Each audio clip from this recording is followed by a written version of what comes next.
Thank you. Thank you.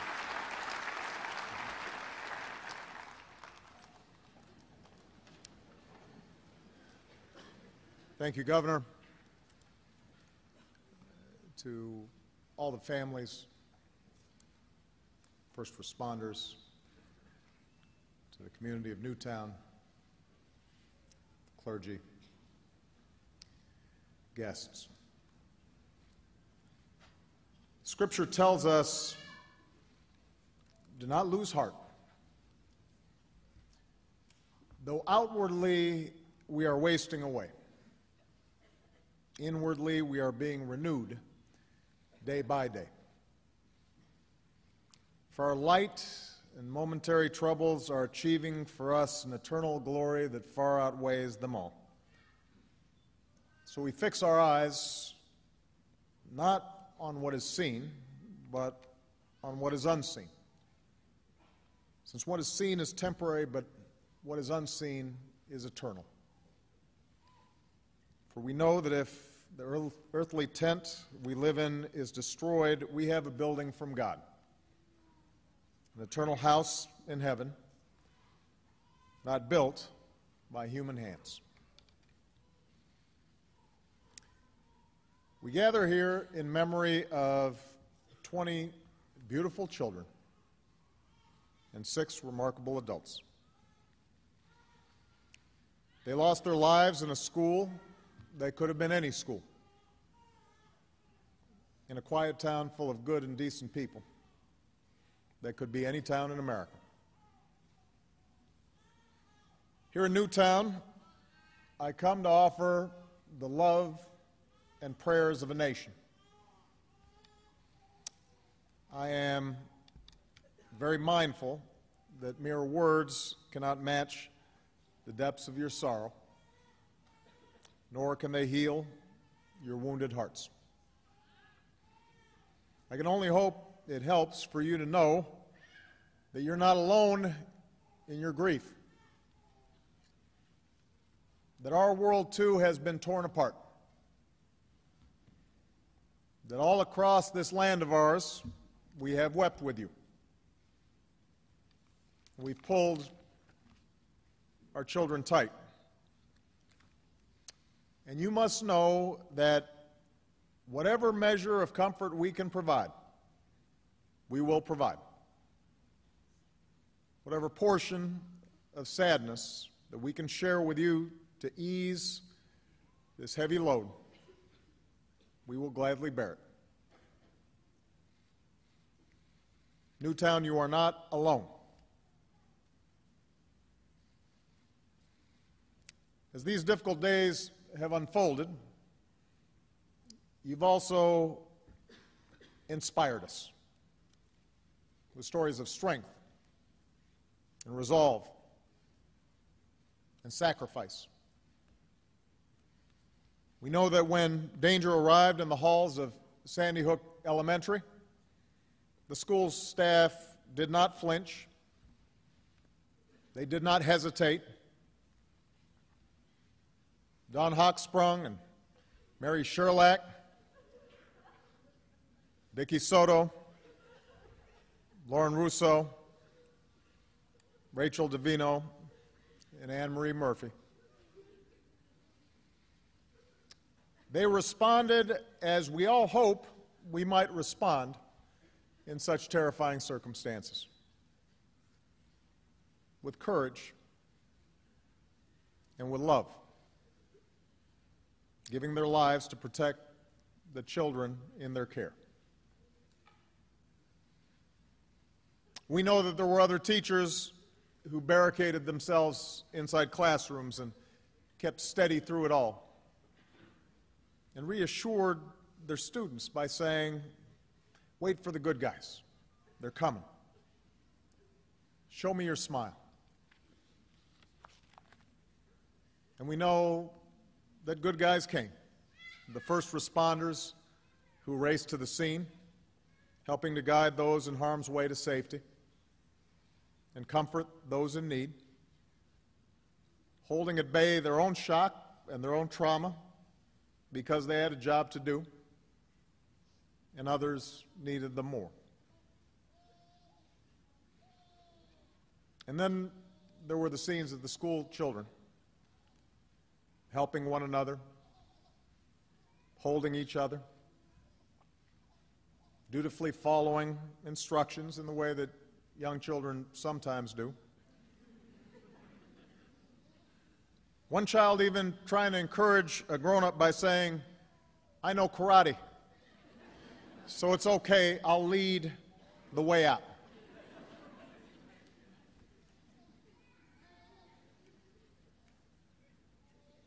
As a community, you've inspired us, Newtown.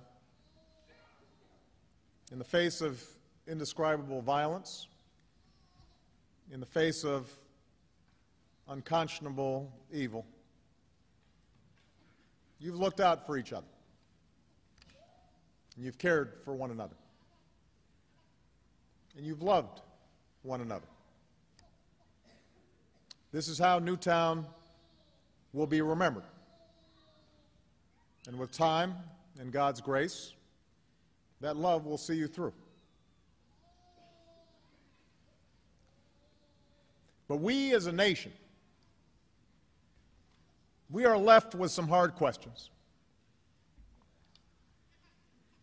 You know, someone once described the joy and anxiety of parenthood as the equivalent of having your heart outside of your body all the time, walking around.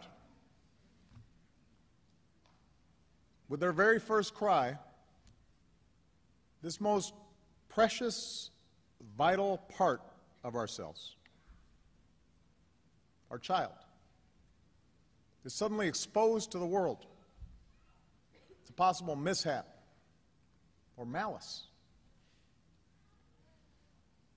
And every parent knows there's nothing we will not do to shield our children from harm. And yet we also know that with that child's very first step, and each step after that, they're separating from us. That we can't always be there for them. They'll suffer sickness and setbacks and broken hearts and disappointments. And we learn that our most important job is to give them what they need to become self-reliant and capable and resilient, ready to face the world without fear. And we know we can't do this by ourselves. It comes as a shock at a certain point where you realize no matter how much you love these kids, you can't do it by yourself. That this job of keeping our children safe and teaching them well is something we can only do together, with the help of friends and neighbors, the help of a community, and the help of a nation. And in that way, we come to realize that we bear a responsibility for every child, because we're counting on everybody else to help look after ours. That we're all parents, that they're all our children. This is our first task, caring for our children. It's our first job. If we don't get that right, we don't get anything right. That's how, as a society, we will be judged. And by that measure, can we truly say, as a nation, that we're meeting our obligations? Can we honestly say that we're doing enough to keep our children, all of them, safe from harm? Can we claim as a nation that we're all together there, letting them know that they're loved and teaching them to love in return? Can we say that we're truly doing enough to give all the children of this country the chance they deserve to live out their lives in happiness and with purpose? I've been reflecting on this the last few days, and if we're honest with ourselves, the answer is no. We're not doing enough, and we will have to change. Since I've been president, this is the fourth time we have come together to comfort a grieving community torn apart by mass shootings. Fourth time we've hugged survivors. The fourth time we've consoled the families of victims. And in between, there have been an endless series of deadly shootings across the country, almost daily reports of victims, many of them children, in small towns and in big cities all across America. Victims whose, much of the time, their only fault was being in the wrong place at the wrong time. We can't tolerate this anymore. These tragedies must end. And to end them, we must change. We will be told that the causes of such violence are complex, and that is true. No single law, no set of laws can eliminate evil from the world or prevent every senseless act of violence in our society. But that can't be an excuse for inaction. Surely we can do better than this. If there's even one step we can take to save another child, or another parent, or another town from the grief that's visited Tucson and Aurora and Oak Creek and Newtown, and communities from Columbine to Blacksburg before that, then surely we have an obligation to try. In the coming weeks, I'll use whatever power this office holds to engage my fellow citizens, from law enforcement to mental health professionals to parents and educators, in an effort aimed at preventing more tragedies like this. Because what choice do we have? We can't accept events like this as routine. Are we really prepared to say that we're powerless in the face of such carnage? That the politics are too hard?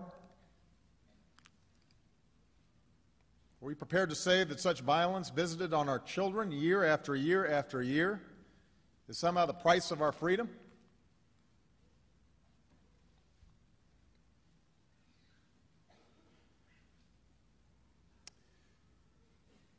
You know, all the world's religions, so many of them represented here today, start with a simple question. Why are we here? What gives our life meaning? What gives our acts purpose? We know our time on this earth is fleeting.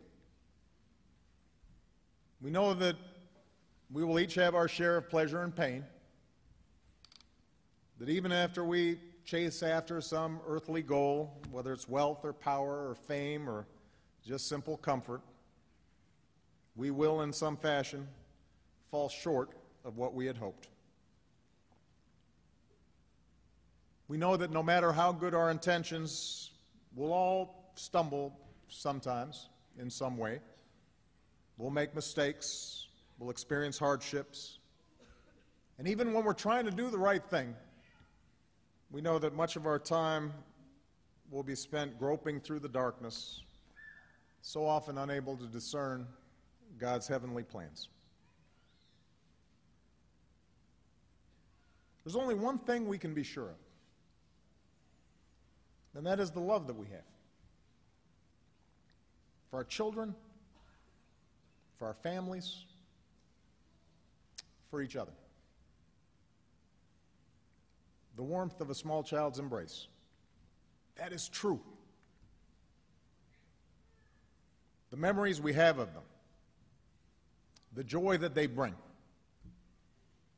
the wonder we see through their eyes, that fierce and boundless love we feel for them, a love that takes us out of ourselves and binds us to something larger. We know that's what matters. We know we're always doing right when we're taking care of them, when we're teaching them well, when we're showing acts of kindness. We don't go wrong when we do that. That's what we can be sure of. And that's what you, the people of Newtown, have reminded us. That's how you've inspired us. You remind us what matters.